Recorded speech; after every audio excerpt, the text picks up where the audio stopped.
Alam niyo po ba kung ano itong kinakain ko? Inuulam ko? Hulaan niyo po. Tama po kayo. Dahil ang aking pong ulam ngayon ay tempura. Pero wait lang po. Dahil ang tempura na ito ay hindi po yung pangkaraniwan nating naririnig na tempura na hipon. Dahil ang tempura na ito ay napaka-special, napakalinamnam at super yummy. At madali lang din po itong lutuin. Kaya kung gusto niyo pong makita o mapanood kung paano ko to ginawa, ay samahan niyo po ako.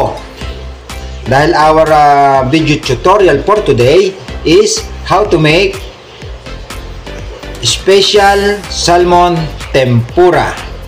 At hindi na po tayo magpapatumpik-tumpik pa. Atin na pong simulan ang pagtuturo kung paano magluto ng special salmon tempura.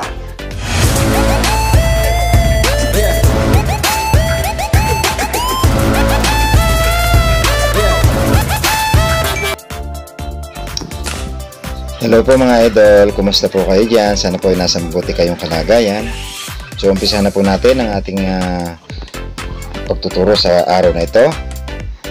Kakailanganin po natin ng sangkalan, siyempre ng kutsilyo, panghiwa, at ang ating main ingredients, ang salmon. So meron po tayong nabili dyan sa grocery na salmon na medyo naka-discount po tayo. At sinamahan din po natin ng ulo na pinagtabasan ng laman. So mas mura po yung ulo. Bawas lang po tayo yung mga nahiwa dyan na pwede nating idagdag sa ating gagawing tempura. So ibukod lang po natin yung mga buto na may laman at saka po yung ulo. Yan. At sasabawan po natin pagka isang araw, no? So maraming salamat po sa panonood. Kung kayo po ay hindi pa nakasubscribe, please pwede po pakisubscribe po ng ating channel bilang support. At sa mga interesado po dyan, disclaimer lang po, kung hindi nyo po gusto yung ating video, skip na lang po yung video. At kung kayo naman po ay gusto nyo pong makita at mapanood kung paano tayo gumawa ng tempura, stay tuned lang po tayo. So ayan, nugasan po natin ng 2 beses yung ating salmon. Siyempre kailangan po natin hugasan kasi para mabawasan po yung lansa at saka kung may mga dugo-dugo po siya na ganyan, matanggal po natin. So imamarinate na po natin yung ating hiniwang salmon. Nilagyan po natin ng lemon extract at saka ng salt. Yan, to taste. At siyempre kailangan lagyan din natin ng paminta. At naglagay din po ako dito ng chili powder. Ito po ay optional. Kung gusto nyo po ng medyo maanghang, lagyan nyo po. Kung ayaw nyo naman po, nasa inyo po yon. So yan, halu-haluin po lang natin para maging even po yung lasa nya. So iset aside lang po muna natin. Then gawa po tayo ng butter. Naglagay po tayo ng 2 egg at saka po ng 1 cup po ng cornstarch. So at saka kaunting tubig. So estimated lang po yung paglagay natin ng tubig. Hindi po siya malabnaw, hindi rin po siya sobrang thick. Ayan. Gumamit po tayo ng mixer para mas ma-mix po natin yung cornstarch. Ayan. So medyo malabnaw po siya. Pag medyo malabnaw po, dagdagan nyo na lang po ng cornstarch. Nilagyan din po natin siya ng konting asin at saka paminta para magkaroon po siya ng lasa yung ating butter.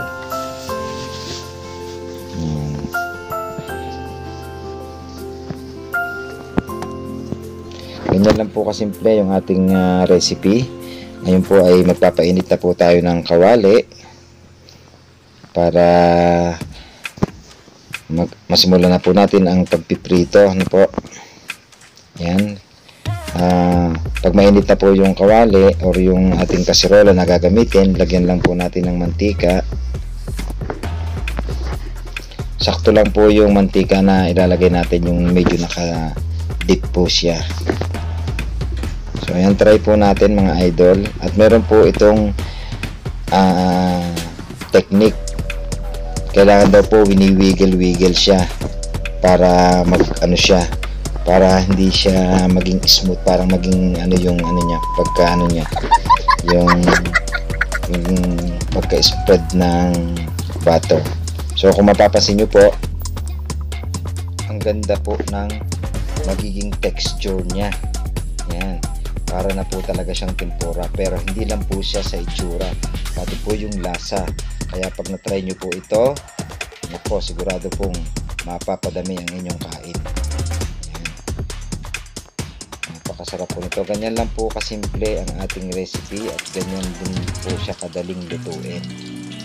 So ang apoy po dapat ay medium lang po, hindi po siya pwedeng sobrang lakas, kasi mabilis lang naman po itong maluto dahil manipis lang naman po yung salmon at saka ang isda po mabilis naman po siyang maluto, at saka po yung breaded niya. Sa ibang bansa nga po, kinakain nga po yun ng hilaw kung hindi ako nagkakamali, sa China. So ayan, pagkatapos po natin maluto, tanggalin lang po natin yung mga sobra-sobra. Yan, gumamit po ako ng strainer. Kung wala po kayong strainer na ganyan, kahit po yung sandok na may butas, o bahala na po kayo kung paano po tatanggalin. Ulit-ulit lang po, tuloy-tuloy lang po yung pagluluto hanggang sa maluto po ninyo lahat. Kung titingnan nyo po ang itsura nyo, napaka-sarap na talagang tingnan. Itsura pa lang. Mabilis lang po talaga siyang maluto, saglit lang. Magugustuhan po ito sigurado ng inyong pamilya, lalo na yung mga anak ninyo. Yan, napaka yummy po nito.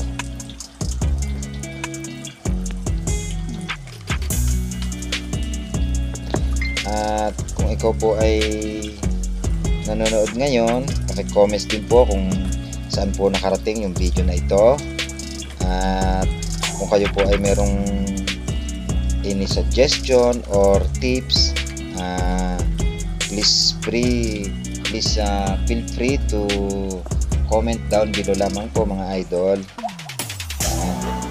At tatry po natin na itry yung inyong mga suggestion.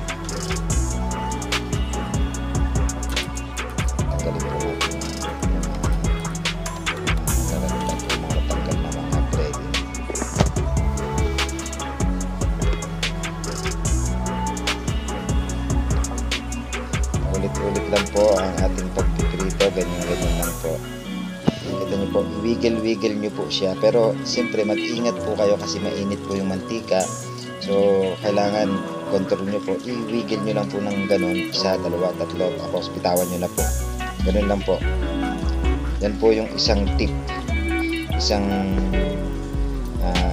para hindi po siya maging smooth yung niya, para mas maganda po yung texture at kalabasan po ng ating batter. Ganyan.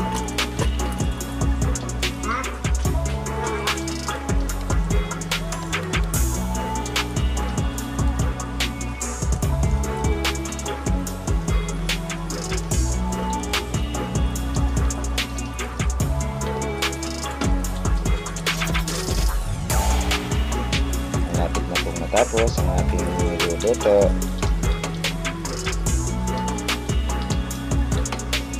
Actually, first time ko din po itong subukan. Naisip ko lang po na i-share sa inyo para magkaroon din po kayo ng idea, para hindi po laging hipon.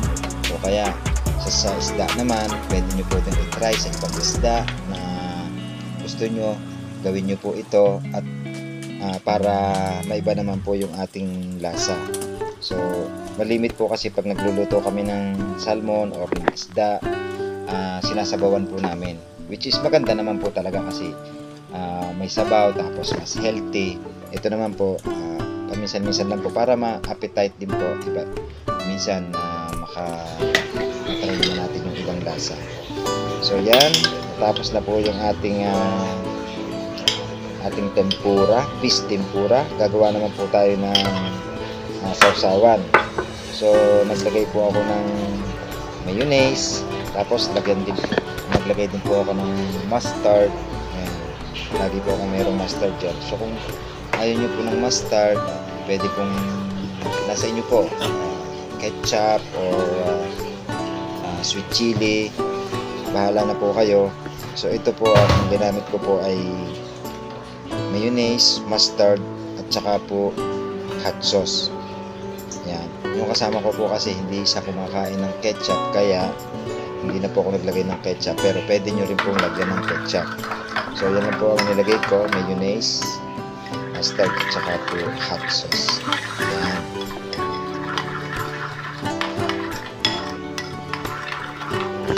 Kung meron po kayong ibang naiisip na gusto nyo sausawan, gusto nyo po suka, it's up to you po. Ayan, tapos na po ang ating special salmon tempura na sobrang yummy. Yan. Tapos na po mga idol. Sana po ay nagustuhan ninyo ang ating video tutorial sa araw na ito. At kung hindi ka pa po nakasubscribe, please subscribe mo na yan. At paki-like na rin po and share sa mga mahihilig dyan sa mga tempura na ganitan, ibang luto or craving. Yan, tignan po natin mga idol kung talagang masarap siya. At saka crunchy po talaga ito mga idol.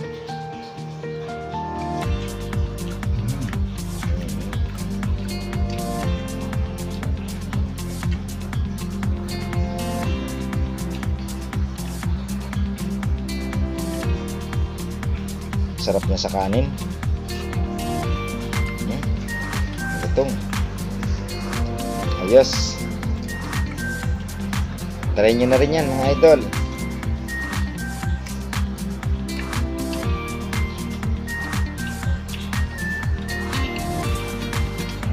The best ever.